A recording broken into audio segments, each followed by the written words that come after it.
اس امت کو اللہ رب العزت نے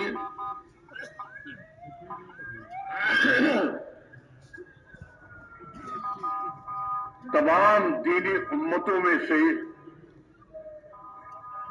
اسی طرح سے انتخاب کیا ہے جیسے تمام انسانیت میں سے انبیاء علیہ الصلوۃ والسلام کو انتخاب کیا ہے۔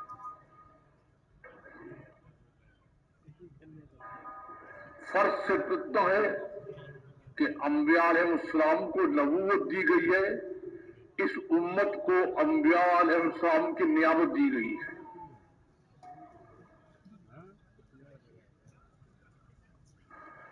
اور جو وعدے انبیاء علیہ السلام سے کیے گئے ہیں اس امت سے تمام وہی وعدے کیے گئے ہیں۔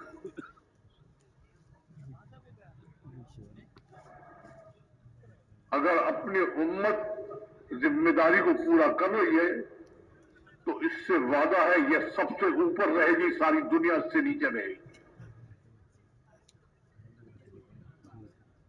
اگر اپنی ذمہ داری کو 100% دین پر چل رہے ہیں ان سے وعدہ نہیں ہے، ان سے وعدہ جنت کا ہے۔ سب سے اوپر رہنے کا وعدہ امت سے اس وقت ہے جبکہ یہ اپنی ذمہ داری کو پورا کر رہی ہو۔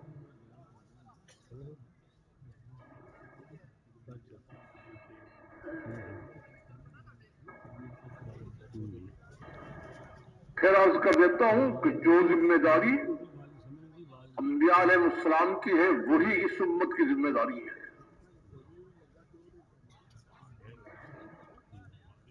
بس فرق اتنا ہے ان کو نبوت دی گئی ہے، ان کو انبیاء کی نیابت دی گئی ہے۔ اس لیے حضور اکرم صلی اللہ علیہ وسلم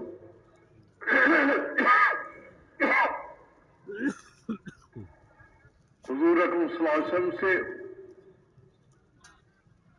اللہ نے صاف بات کہی ہے کہ اپنی امت کو بتا کر جائیں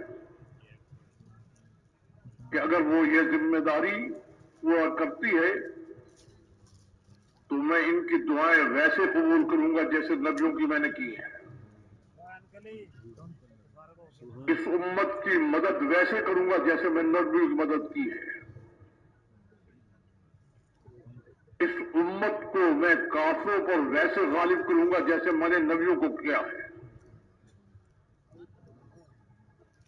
اور اگر امت اس ذمہ داری کو چھوڑ دیتی ہے، یہ بھی اعلان ہے دوسری حدیث میں، اگر یہ امت اپنی ذمہ داری کو چھوڑ دیتی ہے تو پھر دنیا کی ساری قومیں اس امت پر سوار ہوں گی اور یہ سب سے نیچے ہوں گی۔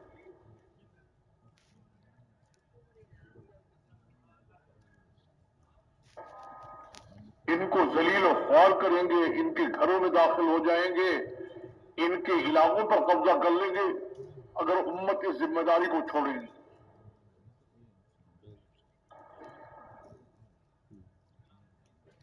وہ ذمہ داری کیا ہے؟ وہ ذمہ داری کیا ہے؟ میں نے کہا جو ذمہ داری انبیاء پر وہ یہ ہے، وہ ذمہ داری ہے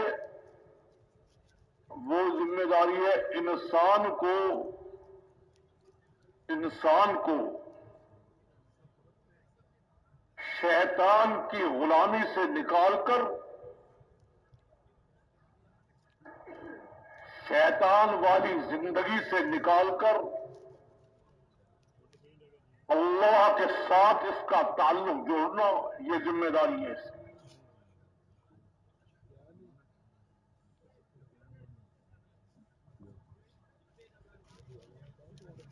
انسان کے ساتھ شیطان آیا ہے، شیطان قسم کھا کر آیا ہے کہ ان سب کو میں اپنی غلامی اور اپنی والی زندگی پر لے آؤں گا اور یہ سب میرے ساتھ جہنم میں جائیں گے۔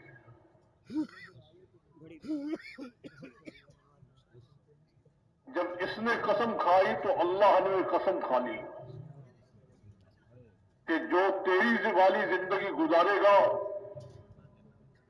اور میرا تیرا بن کر نہیں چلے گا، تیرا بن کر چلے گا تو بھی جہنم میں جائے گا، وہ بھی تیرے ساتھ سارے جہنم میں جائیں گے۔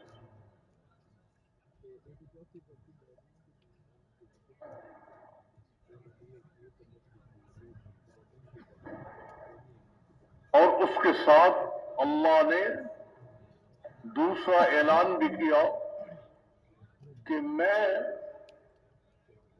ان انسانوں کو جو تیری غلامی میں پھنسیں گے، تیری والی زندگی گزاریں گے، ان کو وہاں سے نکالنے کے لیے میں انتظام کر رہا ہوں کہ ہر زمانے میں، ہر بستی میں، ہر علاقے میں میں انسانوں میں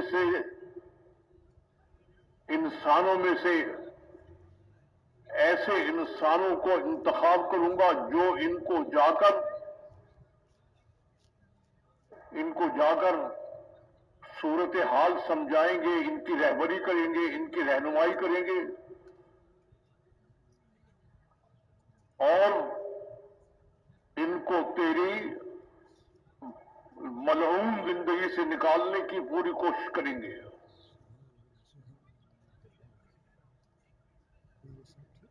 شیطان کی زندگی پر لعنت ہے اور انسان کی زندگی پر رحمت ہے، مگر انسان اس دنیا میں آ کر اپنی زندگی کو چھوڑ کر شیطان کی زندگی اپنا لیتا ہے۔ شیطان کے نرغے سے نکالنے کے لیے جو نظام کیا ہے اس کا نام ہے تبلیغ و دعوت۔ تبلیغ و دعوت کا کام کیا ہے کہ جہنم میں شیطان کے ساتھ جانے والوں کو وہاں سے نکال کر جنت کے راستہ پر ڈالنا۔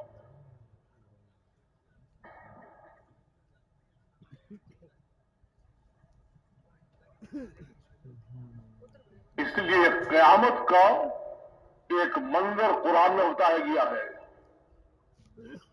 وقال الشیطان لما قضی الامر، جب وہ انسان جنہوں نے دنیا میں شیطان والی ملعون زندگی گزاری ہوگی، اللہ کے بن کر نہیں چلے ہوں گے، ان سب کو جہنم میں شیطان کے ساتھ جانے کے لیے جب حکم دیا جائے گا تو وہ سر پیٹیں گے۔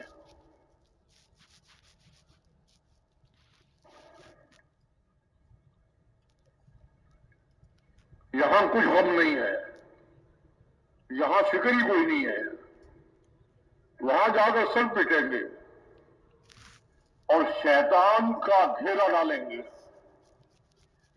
اور شیطان کو کہیں گے کمبخت، خود بھی برباد ہوا، ہمیں بھی برباد کیا۔ وہ بڑا چالاک ہے، وہ کیا کہے گا؟ شیطان کیا کہے گا انسانوں سے کہ تم بڑے احمق، بڑے بے وقوف، بڑے پاگل لوگ ہو، تم نے میری دعوت کو قبول کیا، اپنے نبیوں کی دعوت کو ٹھکرا دیا،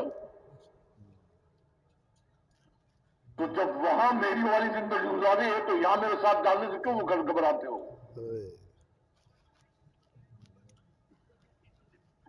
میں نے تمہیں دعوت دی تھی، میں نے ڈنڈے تو نہیں مارے تھے تمہیں، میں نے تمہیں دعوت دی تھی۔ اب انسان اور شیطان کی زندگی میں فرق بتایا ہے قرآن میں کہ شیطان کی زندگی کیا ہے؟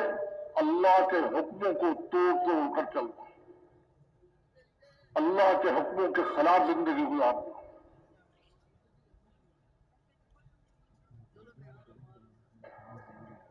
شیطان کے کہنے کے مطابق زندگی کو گزارنا،